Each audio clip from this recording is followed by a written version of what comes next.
आर्तनाद सुनकर पहुंच जाते हैं। जैसे द्रौपदी का आर्तनाद सुनकर योगीराज भगवान कृष्ण पहुंच गए थे।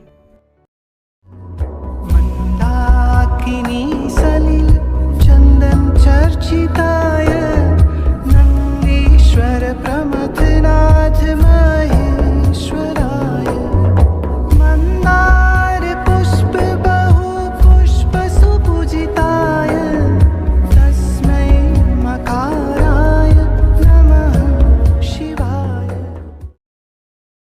हनुमानगढ़ी के निर्माण के समय श्री मोहनलाल सक्सेना जी बाबा जी के परम भक्तों में से एक थे। वह नैनीताल की फौजदारी अदालत में कार्य करते थे। पास में ही चिना खान काइन में रहते थे। उनके 4 लड़के थे जो उन दिनों स्कूल में पढ़ते थे। उन दिनों बाबा जी जब नैनीताल आते और 5-7 मील के भीतर भूमियाधार, गेठिया, हनुमानगढ़ी आदि कहीं भी होते, सक्सेना जी उन्हें भोजन अवश्य पहुंचाते थे। भोजन पहुंचाने प्रायः उनके लड़के ही जाते थे।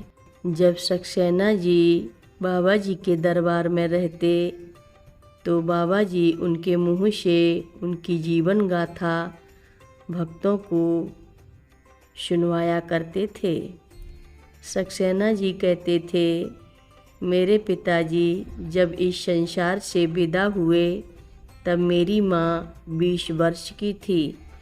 मैं ही उनकी एकमात्र संतान था।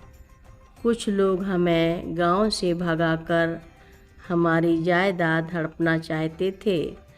अचानक एक बाबा आ गए। वे हमारे ही घर में रहने लगे। हमारी खेती बाड़ी की देखभाल करते, हमारा भी ध्यान रखते, हमें शिक्षा दिलवाई।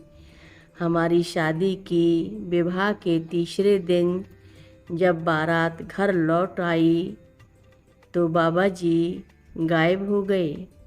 यह घटना सुनकर बाबा जी आश्चर्यचकित होते और कहते, देखो, बाबा जी होकर भी इनके घर में रहता था, इन लोगों की और उनकी खेती की देखभाल कर रहा था, फिर समय पर गायब हो गया।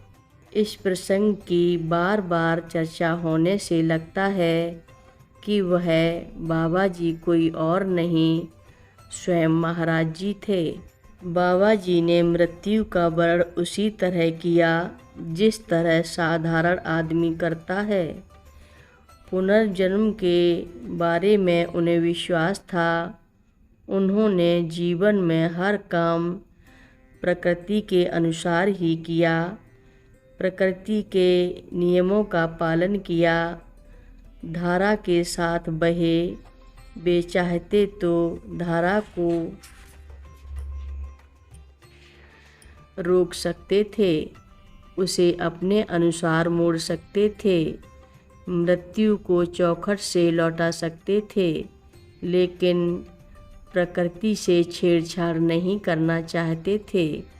एक साधारण मनुष्य की तरह थक कर सो जाते थे, बीमार होने पर दवा लेते थे और साधारण मनुष्य की तरह ही उन्होंने शरीर त्याग किया। लेकिन बाबा जी अमर हैं, उन्हें देवत्व प्राप्त है। वे मनुष्य लोक से देवलोक में गए हैं। हनुमान जी के अवतार तो थे ही, निर्वाण के बाद भी वे अपने भक्तों को दर्शन देते रहते हैं, उनके कष्ट हरते रहते हैं। जैसे देवता हर कहीं विद्यमान रहते हैं, वैसे ही बाबा जी हर कहीं विद्यमान हैं। भक्तों की आर्तनाद सुनकर पहुंच जाते हैं। जैसे द्रौपदी का आर्तनाद सुनकर योगीराज भगवान कृष्ण पहुंच गए थे।